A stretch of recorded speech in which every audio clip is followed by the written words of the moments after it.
Okay, let's try this again. Here's the 5 on one end, and then you can see one down there at the other end. That one's in good shape. And so are these two. These two. These two are in really good shape. These three, this one and this one, look like they're kind of browned and beat up.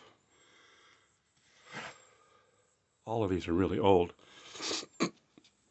Ought to be replaced possibly, if we can do that. This one's cracked and it's exposed the metal on the inside. So, like I said, there's 5 here. And then this one down there. And that's it. It's on the door of the sauna. All right.